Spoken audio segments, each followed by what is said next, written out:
Welcome to all. നമ്മൾ goodwill എങ്ങനെയാണ് calculate ചെയ്യാനും അതിൻ്റെ സിറ്റുവേഷൻസ് ഒക്കെ ഡിസ്കസ് ചെയ്തു. ഇനി നമുക്ക് പഠിക്കാനുള്ളത് കൺസോളിഡേറ്റഡ് ഫിനാൻഷ്യൽ സ്റ്റേറ്റ്മെന്റ് പ്രിപ്പയർ ചെയ്യാനാണ്.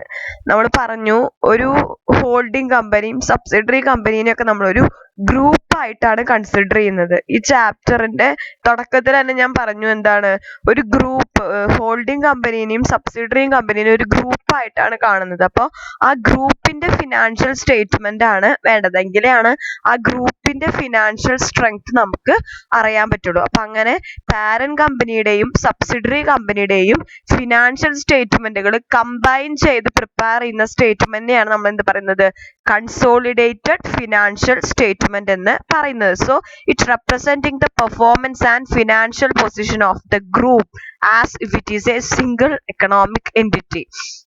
അപ്പോൾ ആ ഗ്രൂപ്പിലുള്ള ഒന്നോ അതിലധികമോ സബ്സിഡറിയുടെയും ഹോൾഡിംഗ് കമ്പനിയുടെയും എല്ലാ അസറ്റും എല്ലാ ലൈബിലിറ്റിയും കമ്പൈൻ ചെയ്തിട്ട് അത് ടുഗദർ ഒരു സിംഗിൾ സ്റ്റേറ്റ്മെന്റ് ആയിട്ട് പ്രിപ്പയർ ചെയ്താൽ V will get the financial position and strength of that single economic entity. അങ്ങനെ ഒരു ഗ്രൂപ്പിനെ ഒരു സിംഗിൾ എൻറ്റിറ്റി ആയിട്ട് കൺസിഡർ ചെയ്തിട്ടുള്ള അതിന്റെ സ്ട്രെങ്ത് ഐഡന്റിഫൈ ചെയ്യാനാണ് എന്ത് പ്രിപ്പയർ ചെയ്യുന്നത്, ഫിനാൻഷ്യൽ സ്റ്റേറ്റ്മെന്റുകൾ പ്രിപ്പയർ ചെയ്യുന്നത്.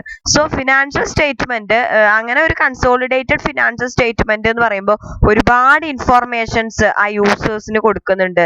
About the group position, about the result of operation, എന്താണ് ചേഞ്ച് ഇൻ ഫിനാൻഷ്യൽ പൊസിഷൻസ് എന്തെങ്കിലും ഉണ്ടോ. അപ്പോൾ ആ ഗ്രൂപ്പിന്റെ ഫിനാൻഷ്യൽ പെർഫോമൻസിന്റെ ഒരു അഗ്രിഗേറ്റ് വ്യൂ, അല്ലെങ്കിൽ ആ ഒരു ഫിനാൻഷ്യൽ പെർഫോമൻസിന്റെ ഒരു അഗ്രിഗേറ്റ് പിക്ചർ ക്രിയേറ്റ് ചെയ്യാൻ ആർക്ക് പറ്റും, കൺസോളിഡേറ്റഡ് ഫിനാൻഷ്യൽ സ്റ്റേറ്റ്മെന്റിന് പറ്റും.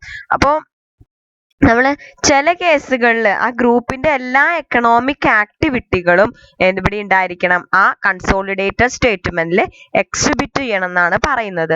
പക്ഷെ ഈ കൺസോളിഡേറ്റഡ് സ്റ്റേറ്റ്മെന്റ് പ്രിപ്പയർ ചെയ്യാൻ ചില കമ്പനികൾക്ക് കുറച്ച് എക്സംഷൻസ് കൊടുക്കുന്നുണ്ട്. ഈ പറഞ്ഞ ഈ 4 തരത്തിൽ പെട്ടതല്ലാത്ത എല്ലാ പാരന്റ് കമ്പനിയും എന്ത് ചെയ്യണം, കൺസോളിഡേറ്റഡ് ഫിനാൻഷ്യൽ സ്റ്റേറ്റ്മെന്റ് പ്രിപ്പയർ ചെയ്യണം. അതായത് ഒന്നാമത്തെ കേസ് എന്ന് പറയുന്നത് parent itself is A holy owned subsidiary. അതായത് പാരന്റ് തന്നെ എന്താണ്, ഒരു വേറൊരു കമ്പനിയുടെ സബ്സിഡറി ആണെങ്കിൽ, അല്ലെങ്കിൽ എന്താണ് partially owned subsidiary of another entity, വേറൊരു എൻറ്റിറ്റിയുടെ സബ്സിഡറി ആണെങ്കിൽ എന്ത് ചെയ്യണ്ട, പ്രിപ്പയർ ചെയ്യണ്ട. കാരണം ആ പാരന്റ് പ്രിപ്പയർ ചെയ്തോളും എന്ത്, മൊത്തത്തിലുള്ള കൺസോളിഡേറ്റഡ് സ്റ്റേറ്റ്മെന്റ്. അതായത് എയും ബിയും സിയും ഉണ്ട്. എയുടെ സബ്സിഡറി, ഹോളി ഓൺഡ് സബ്സിഡറി ആണ് ആര്, ബി എന്ന് പറയുന്നത്. ബിക്ക് 70% ഷെയർ സിയിലുണ്ട്. അപ്പൊ ബിയും സിയും കൂടിയിട്ടുള്ള കൺസോളിഡേറ്റ് സ്റ്റേറ്റ്മെന്റ് അവിടെ പ്രിപ്പയർ ചെയ്യേണ്ട കാര്യമില്ല. കാരണം എന്താണ്, എ എന്തായാലും ബിയുടെയും സിയുടെയും കൂടിയിട്ടുള്ള കൺസോളിഡേറ്റഡ് സ്റ്റേറ്റ്മെന്റ് പ്രിപ്പയർ ചെയ്യണം. ബിക്കോസ് എയുടെ സബ്സിഡറി ആണ് ബി, ആ ബി അക്വയർ ചെയ്തതാണ് സി നെ. സോ എ എന്ന് പറയുന്നതാണ് ultimate parent company of B and C. So അവിടെ ബി കൺസോളിഡേറ്റഡ് സ്റ്റേറ്റ്മെന്റ് പ്രിപ്പയർ ചെയ്യേണ്ട കാര്യമില്ല, it will be prepared by A. അപ്പൊ അങ്ങനെ ഒരു wholly own subsidiary of another parent company ആണെങ്കിൽ the form need not to prepare the consolidated statement of that own and subsidiary. പിന്നെ വരുന്നത് എന്താന്ന് വെച്ചാൽ വേറൊരു കേസ് എന്ന് പറയുന്നത് ഈ കമ്പനികളുടെ ഡെപ്റ്റ് അല്ലെങ്കിൽ ഇക്വിറ്റി ഇൻസ്ട്രുമെന്റ് മാർക്കറ്റിൽ ട്രേഡ് ചെയ്യുന്നില്ലെങ്കിൽ, അതായത് the instrument of that company does not have any public interest, അങ്ങനെയുള്ള കേസുകളിൽ എന്ത് ചെയ്യണ്ട, നമുക്ക് എന്താണ് കൺസോളിഡേറ്റഡ് ഫിനാൻഷ്യൽ സ്റ്റേറ്റ്മെന്റ് പ്രിപ്പയർ ചെയ്യണ്ട. പിന്നെ വരുന്ന അതുപോലെ തന്നെ റെഗുലേറ്ററി ഓർഗനൈസേഷന് പാരന്റ് കമ്പനി ഫിനാൻഷ്യൽ സ്റ്റേറ്റ്മെന്റുകളെ ഫയൽ ചെയ്യുന്നില്ലെങ്കിലും എന്ത് ചെയ്യേണ്ട ആവശ്യമില്ല, നമ്മൾ കൺസോളിഡേറ്റഡ് ഫിനാൻഷ്യൽ സ്റ്റേറ്റ്മെന്റ് പ്രിപ്പയർ ചെയ്യേണ്ട ആവശ്യം ഇല്ല. പിന്നെ വരുന്നത് എന്താന്ന് വെച്ചാൽ ഒരു ultimate parent company financial statement IFRS-ഉം എന്താണ് IFRS-ന്റെ എല്ലാ റൂളുകളും പാലിച്ചുകൊണ്ട് ഫിനാൻഷ്യൽ സ്റ്റേറ്റ്മെന്റ് പ്രിപ്പയർ ചെയ്യുന്നുണ്ട്. അത് പബ്ലിക് ഇഷ്യൂവിന് അവൈലബിളും ആണെങ്കിൽ പിന്നെ അതിന്റെ കീഴിലുള്ള സബ്സിഡറി കമ്പനികൾ എന്ത് ചെയ്യേണ്ട ആവശ്യമില്ല, നമ്മുടെ കൺസോളിഡേറ്റഡ് ഫിനാൻഷ്യൽ സ്റ്റേറ്റ്മെന്റ് പ്രിപ്പയർ ചെയ്യേണ്ട ആവശ്യമില്ല. അപ്പൊ ഈ 4 ഗ്രൂപ്പിൽ പെട്ട കമ്പനികളാണ് കൺസോളിഡേറ്റഡ് ഫിനാൻഷ്യൽ സ്റ്റേറ്റ്മെന്റ് പ്രിപ്പയർ ചെയ്യാത്തുള്ളൂ. ബാക്കി എല്ലാ കമ്പനികളും which having subsidiary should have to prepare the consolidated state of the group. പിന്നെ വരുന്ന നെക്സ്റ്റ് സംഭവമാണ് എന്ത്, സമ്മറി ഓഫ് കൺസോളിഡേഷൻ പ്രൊസീജിയർ എന്ന് പറയുന്നത്.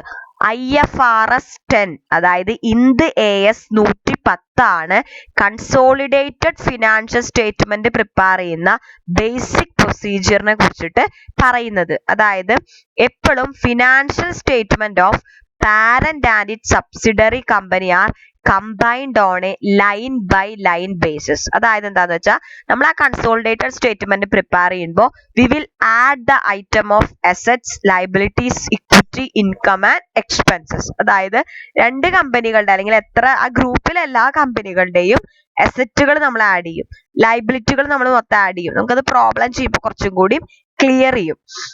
പിന്നെ വരുന്നത് അതിന്റെ കുറച്ച് സ്റ്റെപ്സ് എടുക്കാനുള്ളത് എന്താന്ന് വെച്ചാൽ ഓരോ സബ്സിഡയറി കമ്പനിയിലുള്ള പാരന്റ് കമ്പനിയുടെ ഇൻവെസ്റ്റ്മെന്റ് നമ്മൾ എന്ത് ചെയ്യും, ക്യാൻസൽ ചെയ്യണം. ക്ലിയർ ആയെന്ന് വിചാരിക്കുന്നു. അതായത് സബ്സിഡറി കമ്പനിയുടെ ബുക്കിനകത്ത് ഇൻവെസ്റ്റ്മെന്റ് എന്ന് പറഞ്ഞിട്ടുണ്ടാവും, പാരന്റ് കമ്പനി അതിൽ ഇൻവെസ്റ്റ് ചെയ്തെന്ന് പറഞ്ഞിട്ട് ഒരു എമൗണ്ടും, ആ എമൗണ്ട് നമ്മൾ എന്ത് ചെയ്യണം, അവോയ്ഡ് ചെയ്യണം, എലിമിനേറ്റ് ചെയ്യണം. The carrying amount of parent company investment in each subsidiary has to be eliminated. ഒന്ന് ഓർത്താൽ മതി, നമുക്ക് പ്രോബ്ലം ചെയ്യുമ്പോൾ ഡീറ്റെയിൽ ആയിട്ട് ഓരോ പോയിന്റ് പറയാം. അതുപോലെ തന്നെ പാരന്റ് കമ്പനിയുടെ പോർഷൻ ഓഫ് ഇക്വിറ്റി, അതായത് സബ്സിഡറിക്ക് എന്തുണ്ടാവും, പാരന്റ് കമ്പനിയുടെ ഇക്വിറ്റിയുടെ ഹോൾഡിംഗ് ഉണ്ടാവല്ലോ, അത് നമ്മൾ എന്ത് ചെയ്യണം, അവോയ്ഡ് ചെയ്യണം. പിന്നെ എന്തെങ്കിലും നോൺ കൺട്രോളിങ് ഇൻട്രസ്റ്റ് ഉണ്ട്, net income of subsidiary against the income of group ഉണ്ടെങ്കിൽ അത് നമ്മൾ എന്ത് ചെയ്യണം, ഐഡന്റിഫൈ ചെയ്യണം. എന്നിട്ട് ആ പോർഷൻ ഓഫ് ഇൻകം ആർക്ക് കൊടുക്കണം, ആ മൈനോറിറ്റി ഷെയർ ഹോൾഡേഴ്സിന് അസൈൻ ചെയ്യുന്നതായിട്ട് കാണിക്കണം. അല്ലാതെ മൊത്തം പ്രോഫിറ്റും കമ്പനിയുടെ ആണ് അല്ലെങ്കിൽ ആ ഗ്രൂപ്പിന്റെ ആണെന്ന് കാണിക്കരുത്.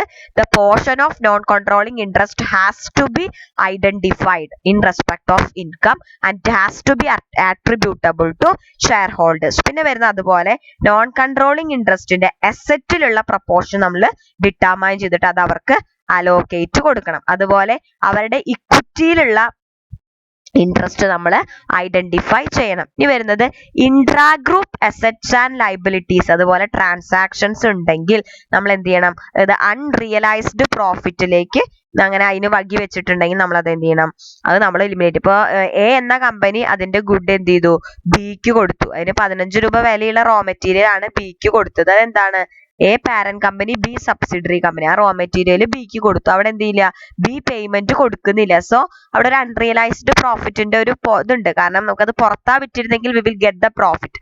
അങ്ങനെയുള്ള ട്രാൻസാക്ഷൻസ് നമ്മൾ ഒഴിവാക്കണം. പിന്നെ വേറെ വരുന്നത് ഗുഡ് വിൽ ആണ്. IFRS 3 ഇന്ത് AS 103 പ്രകാരം നമ്മൾ ഗുഡ് വില്ലിനെ ട്രീറ്റ് ചെയ്യണം. പിന്നെ dividend paid by the subsidiary company നമ്മൾ അക്കൗണ്ട് ചെയ്യാൻ പാടില്ല. ഇത് സബ്സിഡറി കമ്പനിയിൽ നിന്നും പാരന്റ് കമ്പനിക്ക് കിട്ടിയ dividend will not be considered in balance sheet. അപ്പൊ ഇത് കുറച്ചും കൂടി ഡീറ്റെയിൽ ആയിട്ട് നമുക്ക് പ്രോബ്ലം ചെയ്യുമ്പോഴാണ് ക്ലിയർ ആവുക. ഇത് ജസ്റ്റ് ഒന്ന് സ്റ്റെപ്പ് പറഞ്ഞു എന്ന് മാത്രം. എന്തെങ്കിലും ഡൗട്ട്സ് ഉണ്ടെങ്കിൽ ചോദിക്കുക. Thank you.